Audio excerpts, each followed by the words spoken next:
નમસ્કાર મિત્રો, ફરી એકવાર આપણી યુટ્યુબ ચેનલ પર નવા વિડીયો સાથે આપનું હાર્દિક સ્વાગત કરું છું. જો તમે આ ચેનલ પર નવા હોય તો આપણી ચેનલને સબસ્ક્રાઇબ કરી લેજો, જેથી સરકારી ભરતીએ લગતી અવનવી અપડેટ્સ મળતી રહે. અને જો તમે આપણા વોટ્સએપ ગ્રુપમાં ન જોડાયા હોય તો તેની લિંક ડિસ્ક્રિપ્શનમાં આપેલી છે, જેમાં ક્લાસ 3ની ભરતી હોય તે ઉપરાંત શિક્ષક ભરતી અને આંગણવાડી ભરતી માટે જે અલગ અલગ લિંક આપેલી છે, જેનાથી તમે જોડાઈ શકો છો. તો મિત્રો, વાત કરવામાં આવે તો ટ્રસ્ટ સંચાલિત શાળાની અંદર જે કાયમી ધોરણે શિક્ષકોની ભરતી આવેલી છે, જેમાં બાલ મંદિર તે ઉપરાંત પ્રાથમિક વિભાગ ધોરણ 1 થી 8 અને જે અલગ અલગ વિભાગની અંદર જે ભરતી આવેલી છે તેની લાયકાત પીટીસી બીએડ અથવા તો સ્નાતક અને વિષય મુજબ અલગ અલગ દર્શાવવામાં આવેલી છે.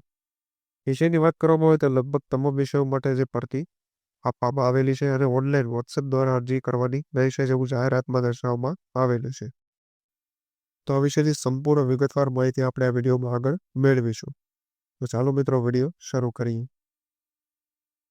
તો મિત્રો, સૌપ્રથમ જોવામાં આવે તો બાલ મંદિર પ્રાથમિક વિભાગ અને ઉચ્ચ પ્રાથમિક વિભાગમાં જે ભરતી આવેલી છે, જે કેટલી જગ્યાઓ માટે છે તમે જોઈ શકો છો. અને વિષય ગણિત, વિજ્ઞાન, સામાજિક વિજ્ઞાન, ચિત્ર તમામ માટે છે, જેની લાયકાત PTC BA, MA, BSc B Ed અથવા તો બીસીએ ફાઇન આર્ટ્સ જેવી લાયકાત દર્શાવવામાં આવેલી છે.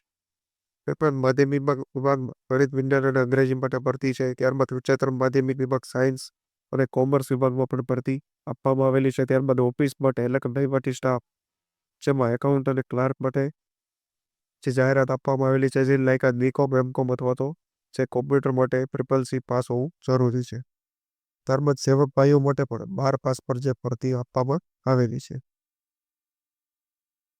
ત્યારબાદ મિત્રો, અરજીની વાત કરવામાં આવે તો તમારી જે અરજી છે અરજી બાયોડેટા વોટ્સએપ નંબર અથવા રજિસ્ટર્ડ એડી છે, જેના દ્વારા જે કોન્ટેક્ટ નંબર આપેલા તેના ઉપર 10 દિવસમાં મોકલવાની રહેશે.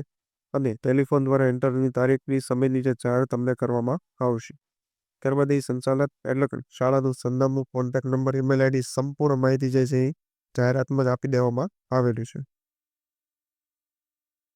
ત્યારબાદ એ જોઈ શકો છો કે ગુરુ કૃપા કેળવણી ટ્રસ્ટ સંચાલિત જે હરિઓમ વિદ્યા મંદિરની અંદર જે તમામ વિભાગમાં શૈક્ષણિક સ્ટાફ માટે જાહેરાત આપવામાં આવેલી છે, તે ટેટ અને ટાટ અથવા તો અનુભવીને અગ્રિમતા આપવામાં આવશે. એટલે કે જો પરીક્ષા પાસ કરેલી છે અથવા કોઈ પણ જાતનો શૈક્ષણિક અનુભવ છે તો તમને અગ્રિમતા આપવામાં આવશે.